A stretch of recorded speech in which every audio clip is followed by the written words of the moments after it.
You have to, yes. Of course we do. Yeah. So are we.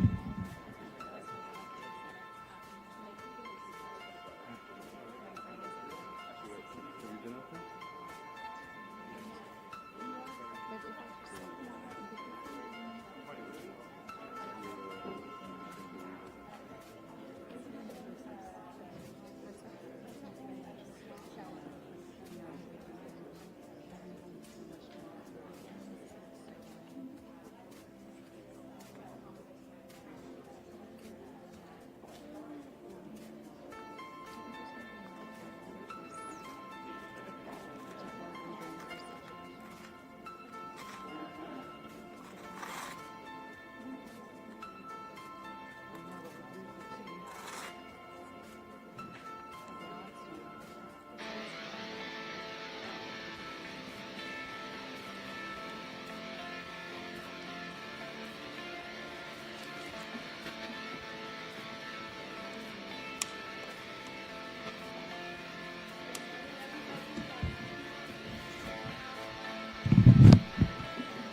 So good morning. My name is Fire Chief Anthony Maroney of the Los Angeles County Fire Department. Welcome to our One Voice press conference with LA City and LA County leadership. The Eaton Fire is now estimated to be 14,117 acres with 33% containment. We gained no acreage yesterday, which is a very good thing. We know that over 7,000 structures are damaged or destroyed, and we have 3,408 firefighting personnel assigned to the incident. 26% of our damage inspections for dwellings have been completed. Impacted residents may visit recovery.lacounty.gov to view preliminary maps showing damage assessments.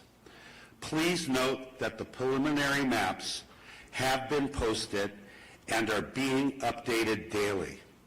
If there is not a color icon on your address, it means the building has not yet been inspected. Severe fire weather conditions will continue through Wednesday. Please be assured that all fire departments and all law enforcement agencies in the area will be prepared. The anticipated winds combined with low humidities and low fuel moistures will keep the fire threat in all of Los Angeles County critical. I ask all Los Angeles County residents in wildfire-prone areas to understand that the necessary public safety power shutoffs are important for our collective safety in preventing the next wildfire natural disaster. I did want to dispel one rumor. The LA County Fire Department has never turned down any offers for mutual aid assistance and resources. Repopulation will not occur until all areas are safe. Additionally, our CL-415 Super Scooper that was damaged because of a drone incursion is reportedly going to be flying tomorrow morning. It has been repaired, and we're waiting for the FAA to give us approval to fly again. Thank you to Board Chair Supervisor Catherine Barger and Supervisor Lindsay Horvath for your unwavering leadership and continued support throughout this unprecedented disaster. And finally, to all the Los Angeles County residents affected by this catastrophe, please be assured your firefighters continue to work towards full containment of these wildfires from the air and on the ground.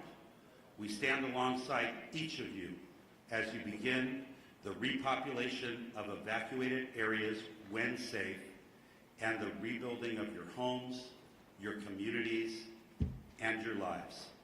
Thank you.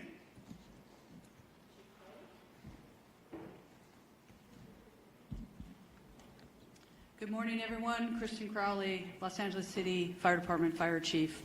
I'll just start off with just a moment to share with everybody out there that's been impacted by these wildland fires that the entire LAFD family, sworn and civilian, our city family, Mayor Bass, city leadership, everybody, our thoughts and hearts and prayers go out to you as we continue to push forward and mitigate this emergency. We understand the impacts, and we're working and will continue to work very, very, very hard for everyone. Another point I want to make is that also we are so very grateful for the firefighters and the first responders that have already arrived and continue to arrive in the Southern California region. We absolutely know that we cannot do this on our own, and we are tremendously appreciative of all of your continued support. As the increasing wind event is upon us as we speak, the Los Angeles City Fire Department has maximized our resource capabilities and response capabilities. All available LAFD resources have been staffed. I have strategically pre-positioned engine strike teams and task forces which are dedicated to rapid response for any new fire that breaks out in the city. In addition, I've directed the Fire Prevention Bureau to augment wildfire patrols in high hazard areas. The Palisades Fire. Your LEFD remains committed to this fire, and we have a significant number of engines that have been dedicated to this fire. The crews that are involved, we have crews from up and down the state, outside of the state, have made excellent work overnight, mopping up flare-ups and hotspots. Their primary focus last night was on the Mandeville Canyon area, and this fire is now at 23,713 acres with 14% containment, with 5,123 personnel assigned to the Palisades incident. Firefighters will continue to work diligently throughout the day to increase containment and prevent further fire spread. Again, I want to focus my comments on the amount of resources that are here in the Palisades, from the first responders all the way up to our incident command teams.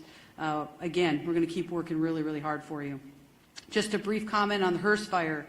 It's been held to 799 acres with 95% containment. Again, thank you to the community members that are out there for remaining vigilant. We're not in the clear. I want to make sure of that. We are not in the clear as of yet, and we must not let our guard down.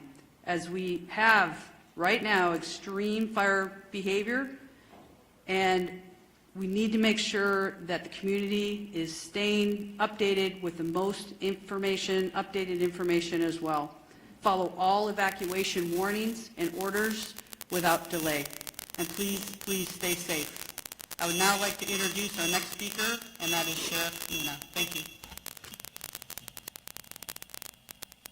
Robert Luna, Sheriff of Los Angeles County. Regarding our deployment, we still have well over 1,000 of our Los Angeles County deputies out there working on 12-hour shifts. We have 172 California Highway Patrol officers. I'd like to thank the commissioner who was with me yesterday, Sean DeRee, for all of his assistance. I also want to thank Major General Beavers. I was with him as well, and he has fortunately been able to increase the amount of National Guard assistance that he is giving us to up to 600. And he told me yesterday if we need more, we can ask for more, and we are strategically looking at that, analyzing it, and we'll ask as needed. Evacuations, we have approximately, and this is some good news because it's dropped, we have over 92,000 people who are under evacuation orders and approximately 89,000 people who are under evacuation warnings. I want our community to know this, and Chief Maroney did talk about this for a second. In every conversation we're having about evacuations, warnings, whether they're going to implement them or take them away, the conversation about repopulation is on all of our minds. I know that we are attending, staff's attending community meetings, whether they be out in the Palisades Fire area in Malibu for us at LA County Sheriff's, in the Altadena area. We are hearing our community loud and clear, and we want to get you in there as soon as possible. But I want to reiterate what is holding us up. This is very important. We are still, for the Altadena area, we are in the third day of grid searching. It is a very grim task, and we, unfortunately, every day we're doing this, we're running across the remains of individual community members.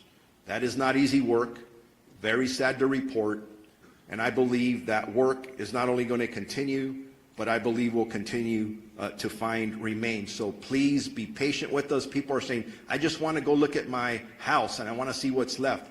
We know that, but we have people literally looking for the remains of your neighbors. Please be patient with us. There's a lot of hazards in the area still. The area has not been rendered safe. Please be patient with us. And then we have the potential of crime scenes. And I'm not saying that's what it is. I'm just saying we have to think ahead because we can't go back from that. So please be patient with us. The curfew is still in effect, 6 p.m. To 6 a.m., for specifically the mandatory evacuation areas in both the Palisades impacted area and the Eaton fire impacted areas. Those are subject to change depending on need, one way or another. We understand, again, that people want to go back, but it is dangerous to do so, and we will not put anybody's safety at risk. I want to talk about arrest for the LA County Sheriff's area. Overnight, we had several other arrests. It brings it up to a total of 34 in our geographic area. We have 30 in the Eaton fire area, and we have 4 in the Palisades area. Last night specifically, again, for LA County Sheriff's jurisdiction, we arrested 4. 2 were for curfew violations. 2 were arrested for 1 drone incident. To my knowledge, we have now had 2 specific drone incidents that have resulted in 3 arrests. So as I talk to our community again, if you do not have business in the evacuation areas, do not go there. Please, you're infringing upon the work that our first responders need to attend to. And I do want to say, when I talk about these arrests, I want to clarify not all of them are for burglary or looting or for curfew violations. But it is very important when I say stay out, we are arresting people who are not supposed to be there, who do not live there, who are in possession of narcotics. We've arrested several with guns. And yeah, I'm going to tell you something. If our deputies being very proactive in these areas, stopping people in a constitutional manner as always, making sure that they're supposed to be there, and you have narcotics on you and you have a gun on you, in police work we call that a clue, something's wrong there. So that's why we're arresting people. Our search and rescue missions, through the 2 days, we have searched 1,874 properties. In regards to deaths, and again, I want to clarify, this is for the Los Angeles County area of responsibility. We have confirmed 21 deaths, 16 in the Eaton fire area, and 5 in the Palisades area. And sadly, yes, unfortunately, I anticipate the number to go up. Missing persons, we are actively, have 23 active missing persons reported, 17 in the Eaton fire area, 6 in the Malibu area. All of them are adults. Thank God there's no juveniles. But if you believe you have somebody who's missing, make sure you report that to us as soon as possible. For any updated information that anybody may have, questions, very important questions regarding evacuation orders or warnings or any road closures, please go to lacounty.gov/emergency for assistance. The American Red Cross is doing an amazing job. Please contact them. And again, for some of the negative things I talk about, there are some amazing stories of community members coming forward to donate items. It's very inspiring. For donations, go to Emergency Network Los Angeles. And now it's my pleasure to introduce Assistant Chief Dominic Choi from the Los Angeles Police Department. Okay, good morning. I want to start by just assuring everybody that our primary focus still remains the safety and well-being of our residents. These fires have caused significant disruptions, but we are working tirelessly with our partners to protect lives, property, and secure critical infrastructure. So as of this morning, LAPD has in the city 266 officers deployed to the Palisades fire. We also have support from our National Guard partners who have deployed 200 soldiers assigned to the incident. We're very grateful for their support. We also have dedicated resources investigating our missing persons reported. So at this time, as of this morning, 6 a.m., we have a total of 26 people reported missing in the city of Los Angeles. 17 of those individuals have been located safely.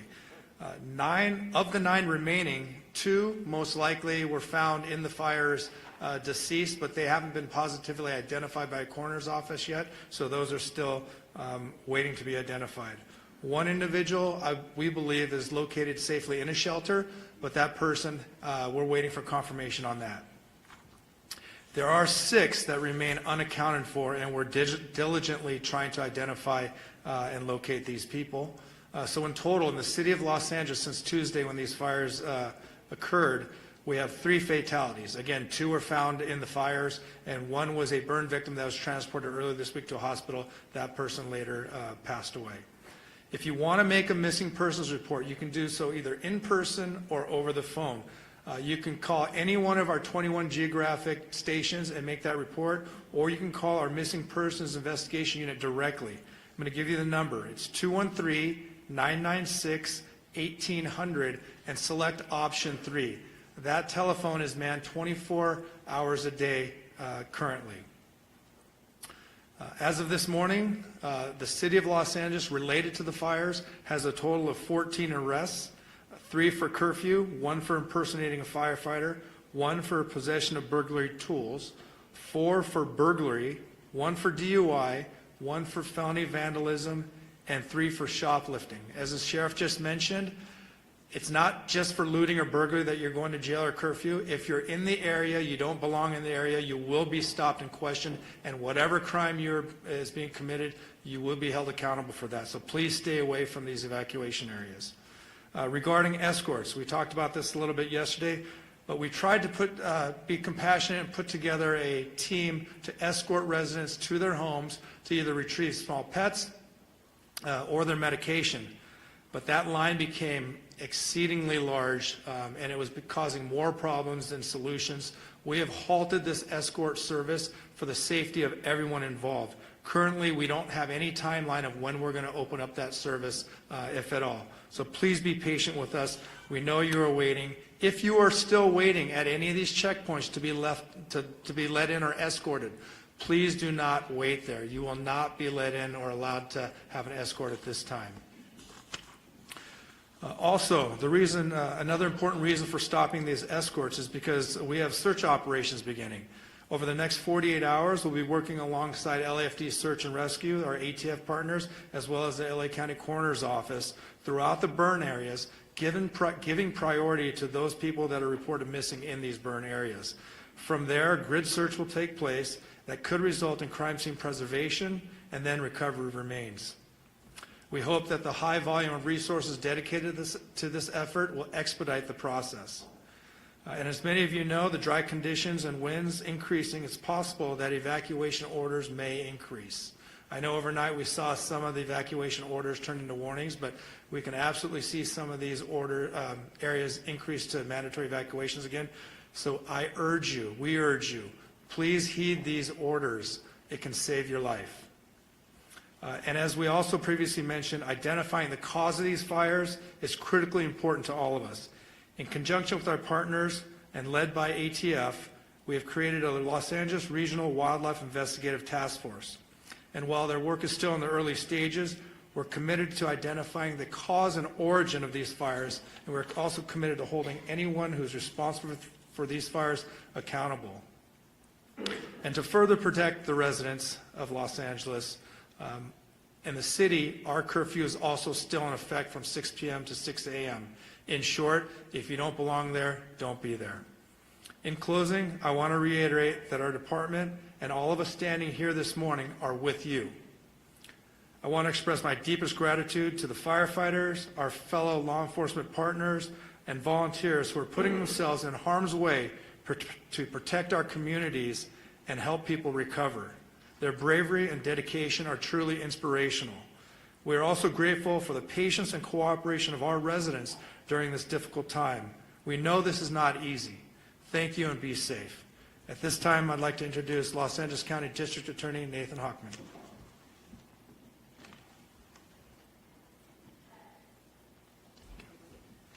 Thank you. With firefighters literally putting their lives on the line to save lives and to save homes, with law enforcement working around the clock to keep security at a high level, with over 200,000 people evacuated, and I'm one of them, and with people who have lost lives, lost homes, lost businesses, there are still people in our community who, rather than saying thank you, look at this as an opportunity to commit crime and to take illegal profit and advantage over the situation.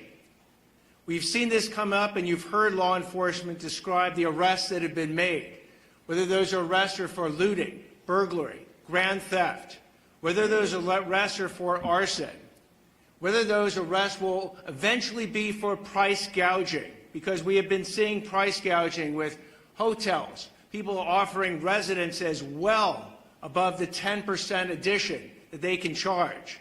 We've seen that with medical supplies, other types of supplies, price gouging going on.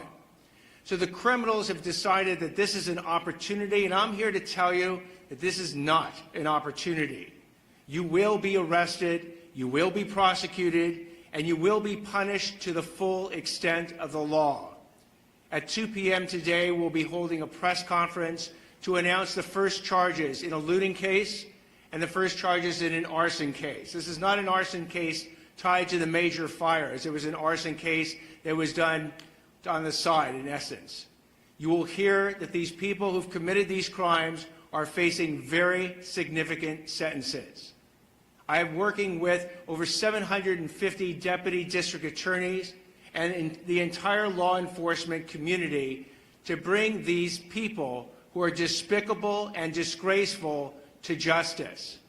And we're not only going to see what's happening right now in connection with bringing stability to our community, whether it's, again, going after the looters, the arsonists, or the price gougers, but we're starting to see the criminals emerge who are going to go after the recovery efforts. These are people who are contacting people and pretending to be GoFundMe operations to help people who have suffered. And GoFundMe, by the way, actually is an excellent organization that has put in place protections that if you use their site, you can use it safely. But these are people who are creating fake GoFundMe sites. I tell people to be very, very cautious when you give your money away, to check out the organizations that you're doing it to. I applaud anyone who wants to donate to these causes, whether with money or services, but make sure that they are going to the right operations. Again, you can go to Emergency Network LA, that's enla.gov, or you can go to recovery.lacounty.gov to see the types of operations that you can have confidence in. And we're also going to see scams coming up with insurance proceeds. We're going to see scams coming up with government benefits, because we are going to literally have billions of dollars come into Los Angeles County over the next months and years.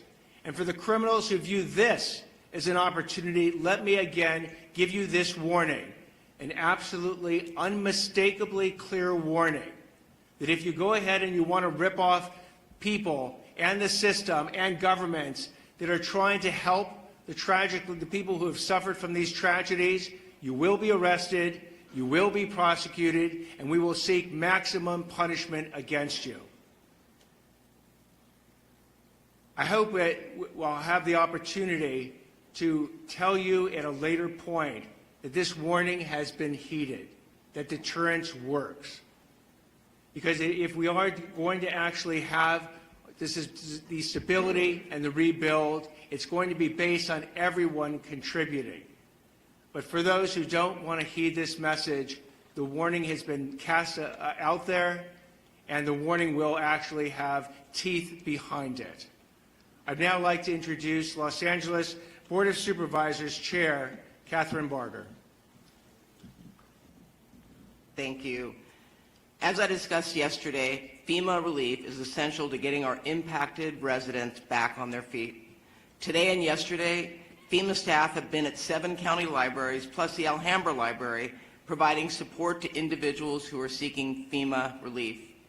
Tomorrow, these services will transition to centralized assistance centers, one at Pasadena City College and the other at UCLA Research Park.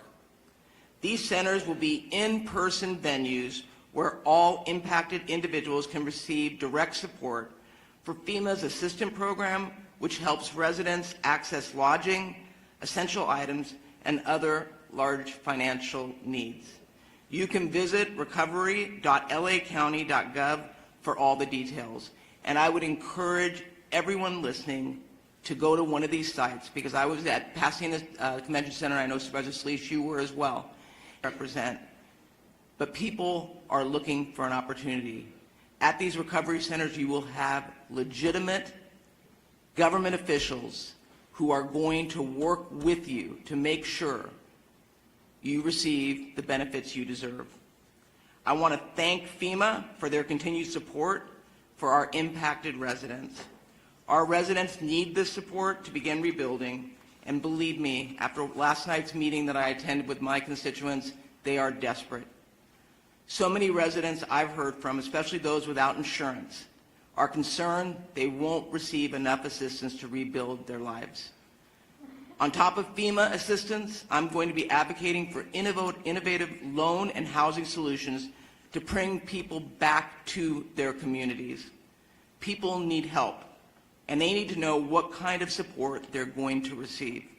Last night, I joined hundreds of impacted victims in Pasadena to hear their stories, understand their needs, and to discuss what comes next. Many wildfire survivors I've met, spoke with, have repeatedly told me they're worried about the rebuilding process. Specifically, many have mentioned that they are eager to begin clearing debris and seeing what valuable possessions survived this devastating fire. I want you to know that yesterday, the governor issued an executive order to streamline this rebuilding process. This executive order is going to make rebuilding homes easier by cutting red tape and make it as affordable and efficient as possible for our residents to clear debris. Yesterday's executive order, along with the previous order to waive the CEQA requirement in rebuilding, are two unprecedented actions that will be essential to making our community whole again.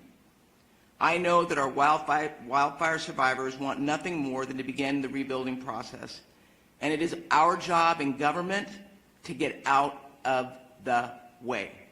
Our neighbors deserve nothing less. To all the residents in our county, we must maintain diligence over the next few days as winds increase again. Please listen to law enforcement and their evacuation notices. And believe me, I heard last night, many are frustrated.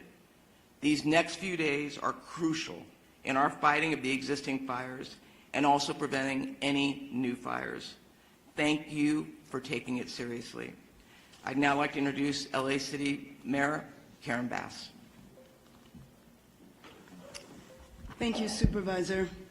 Angelenos, as we continue to experience the shock, the grief, and the anger, we have to stand together, and it is in that spirit that we have seen hundreds, if not thousands, of Angelenos traveling all around the region to deliver supplies, clothes, whatever they think might help the victims of these fires. As we've mentioned, the National Weather Service is predicting close to hurricane force level winds, and so we're making urgent preparations.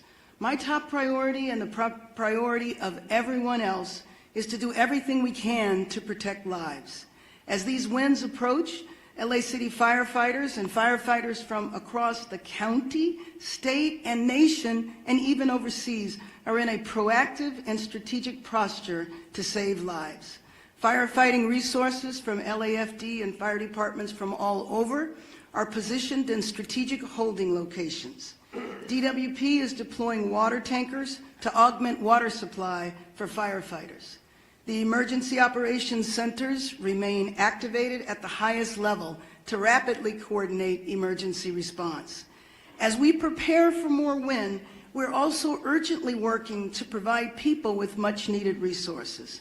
This week, as Chair Barger said, our city and county will launch in-person local assistance centers that are tailored to those affected by specific fires.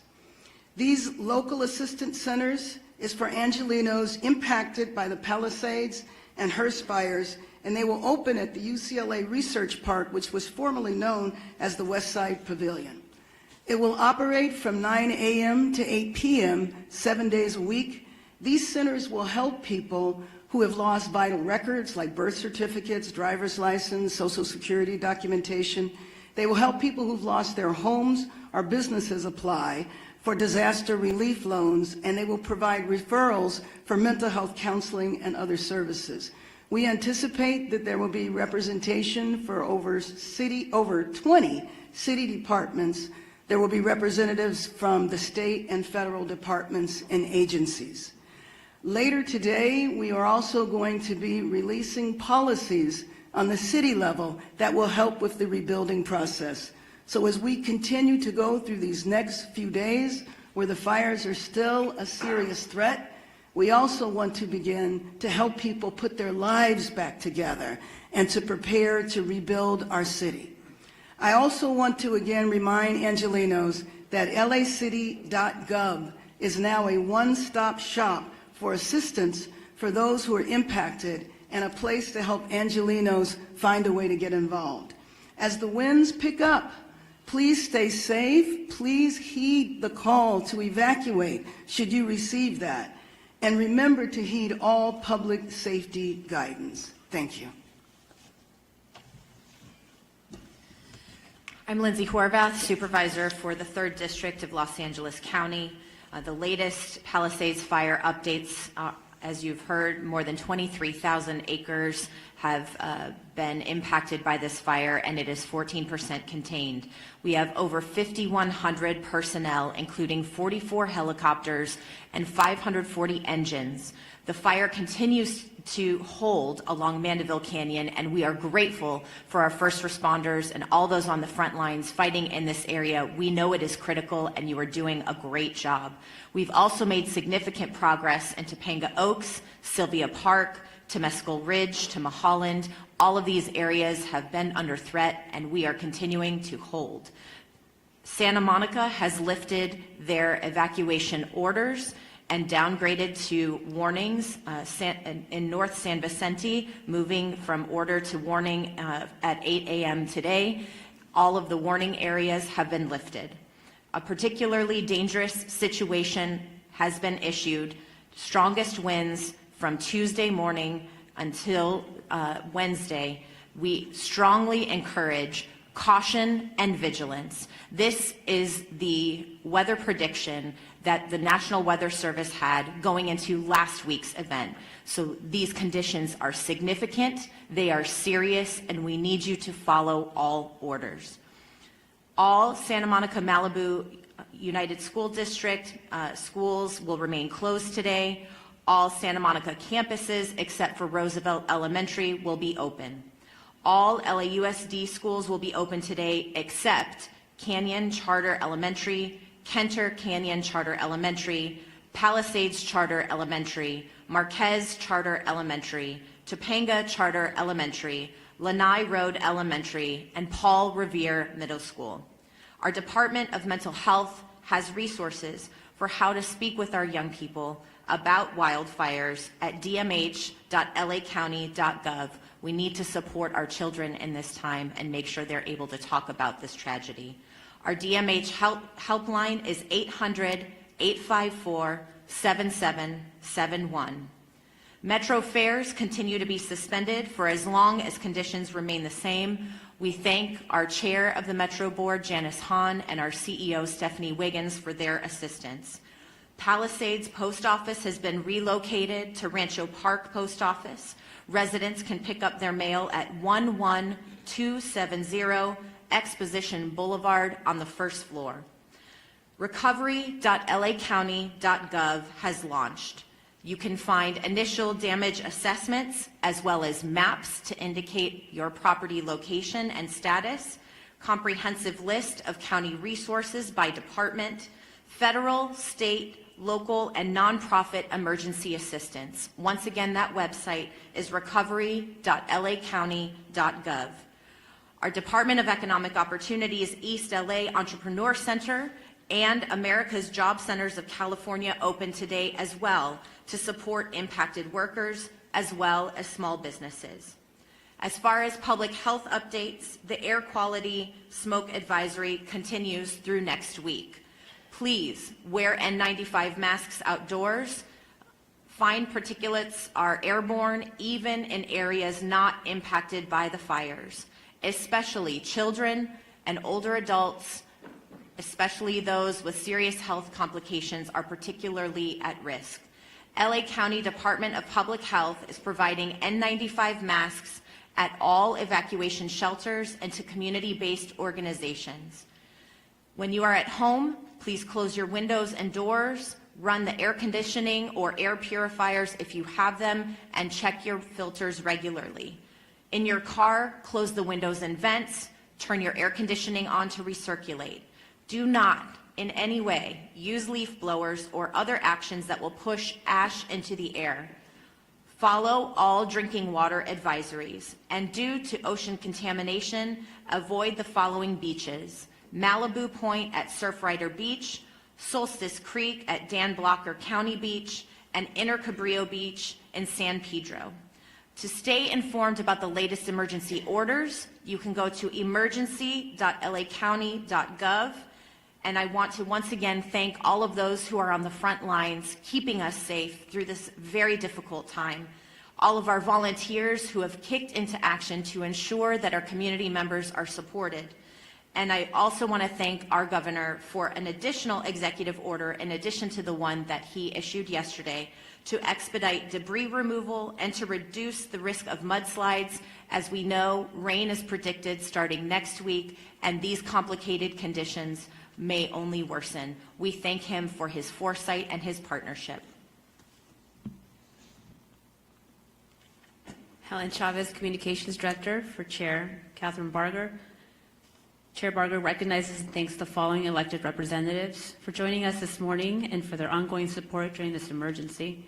We have with us 1st District Supervisor Hilda Solis, California Board of Equalization Antonio Vasquez, Santa Monica Mayor Lana Nagrete, and State Senator Sasha Renee Perez. We are now going to transition to the Q&A portion of our press conference. Please raise your hand and wait to be called upon. When you are called upon, please announce your name and the media outlet that you are with. We're going to go start right here. Oh, I'm sorry. Okay. Gigi Garcia, Fox 11 News. I have a question about the fire, but I'm going to start with this question. Maybe I'll have a second chance. Assistant Chief Choi, to most families, if not all families who have pets, they are like family to them. Tomorrow will be 7 days that those pets that are inside the houses that survived may be without water and most likely without food, which would put that in an extremely critical condition that could lead to death if it hasn't already. Is there nothing that can be done for those folks that are telling us they are desperate, they just want to go in, get their pet, and go right out? They don't want to look at the house, they want to get their animals out. The fire broke out at 10:30 Tuesday morning. Many folks were at work already and have not been able to get back. Yes, I can tell you my comments were specific to escorting that resident or those residents back to their house to do such things. There are other options that we can do. For example, officers that are patrolling the area can get a list of locations at the checkpoint. Officers can patrol these areas and go check themselves. I'm not saying that's exactly going to happen, but there are options where we don't have to leave a pet in there if we're made aware of that. So you can go to the checkpoints and talk to officers, but I urge you not to go there just to wait to go in to see your house, which is largely what a lot of these individuals are doing. They're waiting to be escorted to see their property, which we can't do. We still aren't doing medication in pets. However, we can come up with a way where if somebody knows a pet is in the residence, that we'll do everything we can in our authority to go in there and get that pet. And then, Gigi, on that note, Pasadena Humane Society is actually going into the Altadena area that's under evacuation orders and feeding pets. So there is, we will link up and see if we can duplicate that. Woman right there in the right. Yep, and then we'll go. Oh, you've got to hold on to great. Sorry. Hello, Jane Secker, Sky News. A couple of questions. One to Fire Chief Maroney. More bad winds on the way. We know the conditions, as we've just heard, are going to be the same as last week. How confident are you that you're better prepared this time? And also a question for Mayor Bass, if I might. Our correspondent David Blevins asked you last week if you owe the people of Los Angeles an apology for cutting the fire budget. You didn't respond to him then. Would you like to respond to us now? So for the fire question, thank you. We're absolutely better prepared for this coming PDS, the severe fire weather event. You've heard the statistics, number of personnel assigned to the incidents, over 5,000 firefighters assigned to the Palisades fire, over 3,000 firefighters assigned to the Eaton fire. The state, under the leadership of Governor Newsom, has set up a mobilization center in Banning where we have resources staged that can come into LA County to assist with a new fire start or the expansion of one of our existing fires. We also have numerous aircraft, local government aircraft, helicopters, we have water bombers, we have retardant fixed-wing aircraft from the state and federal government, we have military aircraft. So we've not only augmented the ground resources, but also the air resources. I think that we're very well prepared for the next event, but that's never going to be, we're never sure that we're going to be able to catch the next fire and keep it small. They said 70-mile-an-hour winds. It's going to be very difficult to contain that fire. That's why we ask all residents in a brush-prone area to be prepared to evacuate if you get the evacuation order and start those preparations before the evacuation warning comes. Thank you. That was a two-part question to that, correct? My focus is on us being prepared as a city for tomorrow. As you began, we could face another very difficult situation for thousands of Angelenos. When we are past this period, there will be an evaluation of everything that went on. And at that point in time, we will see there is not agreement as to whether or not the budget was cut. All of those issues will be resolved when we are clear that Angelenos are safe and we are ready to rebuild our city. Thank you. Thank you. We're going to go right here in the middle. Next. Jonathan Bigliotti, CBS News, for Mayor Bass, please. Last week, many people were working and could not get back in time to properly evacuate. As we've discussed in this room, there were pet care issues, health care issues, child care issues. Now ahead of this latest event, you have businesses that are proactively closing, essentially treating this event like it was a hurricane or a blizzard. If they are taking those steps, why are you not implementing broader closures right now to keep your constituents safe? We are doing everything we can to keep Angelenos safe. If there is a need for closures, that will be done. But right now, we are in preparation for tomorrow. Thank you. Is this the data to treat this like it is a hurricane or a blizzard? Absolutely it is, which is why you see everybody here standing united, prepared and ready to address what, if hopefully we won't experience, but we are ready, we are prepared, and we will continue to do everything we can to keep Angelenos safe. Thank you. But now this is important because this is the fourth time we've had these dire warnings. Each previous time there has been loss. So this is a critical time to make those decisions. In hurricanes and blizzards, like I've discussed, people stay at home. Businesses are closed. People can then prepare to evacuate so there aren't pets left in their homes. There aren't children with daycare providers. They're scrambling. They scrambled last week. There are pets. So the question is, what are you doing to make sure that that doesn't happen today? Okay, we're moving on over here in the back right there. Hi, Morgan Windsor for ABC News. I have two questions. One for fire officials regarding the status of the investigation on the Eaton fire, and then a second for perhaps the district attorney on price gouging. The first question, I'm wondering if officials are honing in on the transmission towers owned by Edison in the area of the Eaton fire as a possible source of ignition. Yeah, thank you for your question. I'm going to turn that over to the LA County Sheriff. The cause of the fire is still under investigation. The sheriff might have an update for you. If it is arson, and not the transmission tower, then that would be a crime. I'd like the sheriff to speak to that. Simple answer to that is yes. We're looking at everything. We have a team that is obviously focused on the response as we prepare for any event, and then the investigation, not only into the recovery of the remains and the issues surrounding that, but anything that would have caused any of the fires anywhere in our jurisdiction. I think the chief or the assistant chief from LA talked about a task force. We're on that as well. We're working together, and we expect to find answers. Okay, I saw a hand right here in the blue check. Hi, good morning. Lauren Coronado with NBC4 News. This is for Chief Crowley. You mentioned wildfire patrols in high-risk areas. Can you identify those high-risk areas?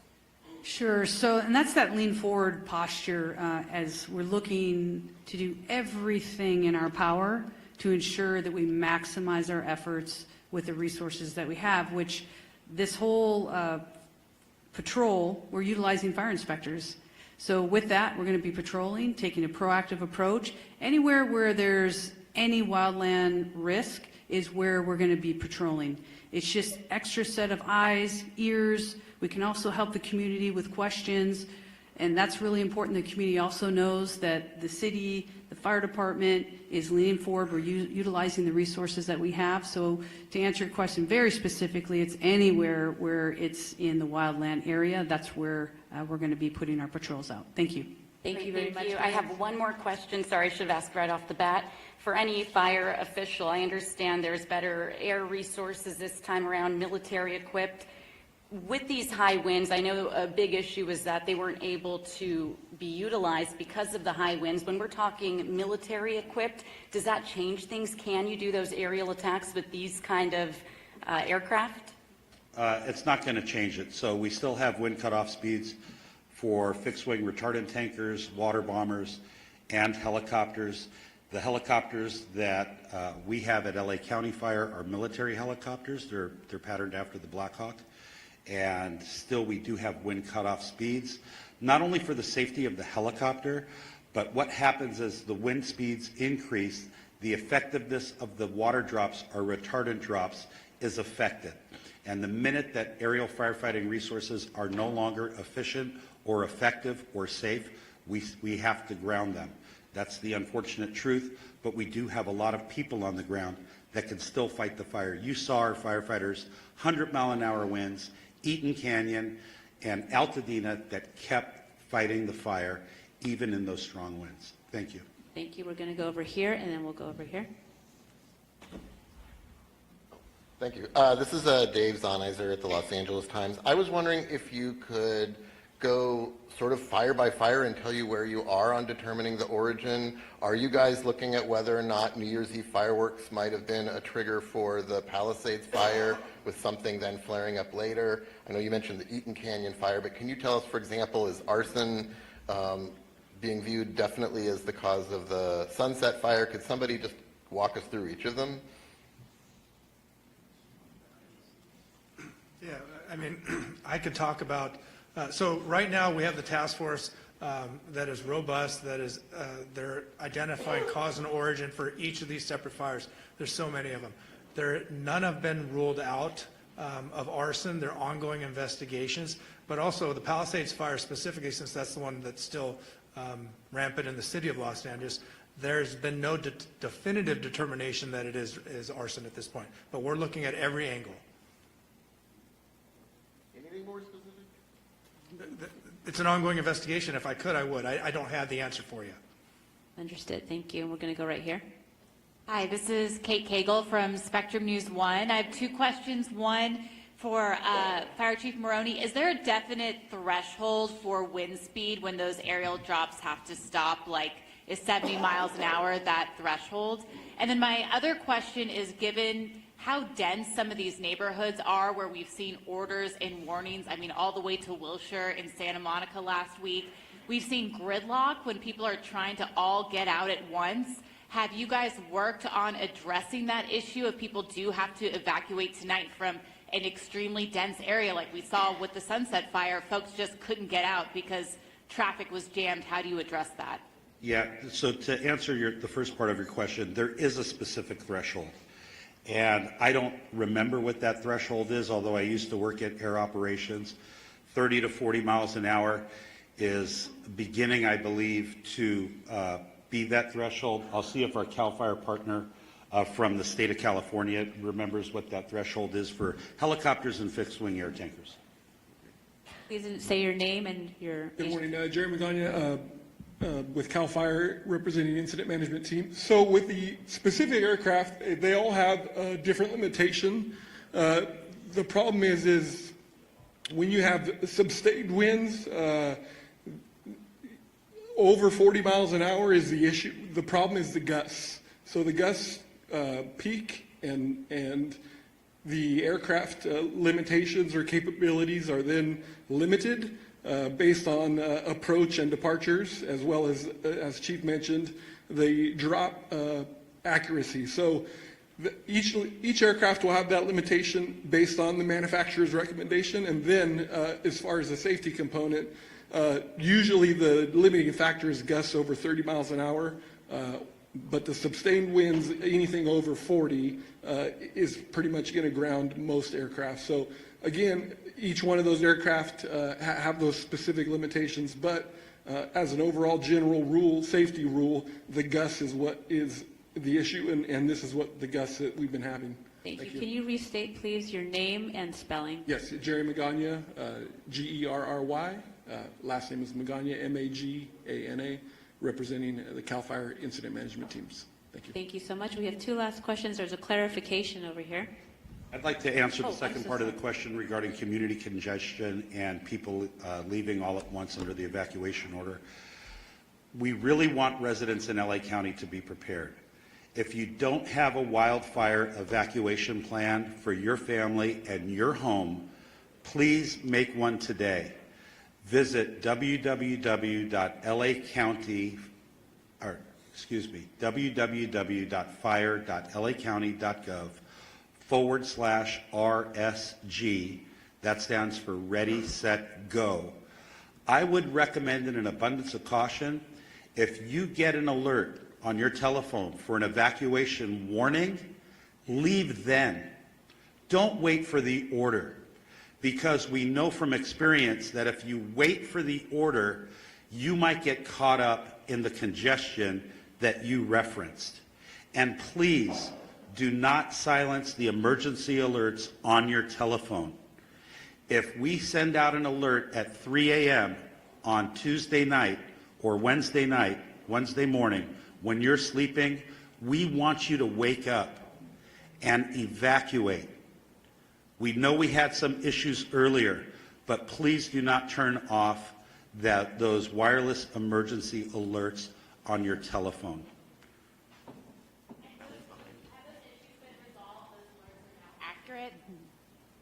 Sorry, my question was that those alert issues have been resolved and people can rely that that's accurate now? Yes. I just think it's very important that Chief Maroney and I stand together and have the exact same message, which is the Ready, Set, Go piece is Ready, Set, Go. The community needs to also understand you don't have to wait for the order. Knowing what we know and what we saw, if you're in any of these particular areas, that lean forward posture, we keep talking about it. We saw the impacts, extreme impacts of the winds when what happened in Palisades. Our professional advice to anybody out there is to make sure you're ready, to make sure you have a plan. We talk about the pets, we talk about the medications, put your plan together, be ready, and you do not have to wait. You do not have to wait for the order.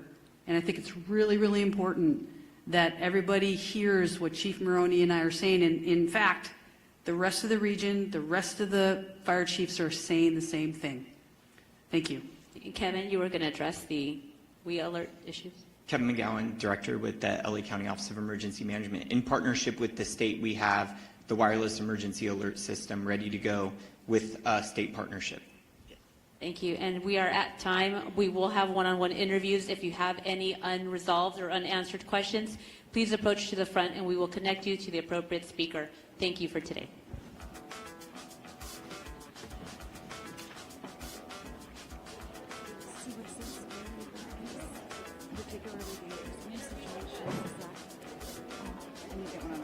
But is that the need aerial attack? Can I get? It can't be done because it just physically can't be done. But it's like, yeah, I have to go get some, military X amount of this, X amount of that we can't use.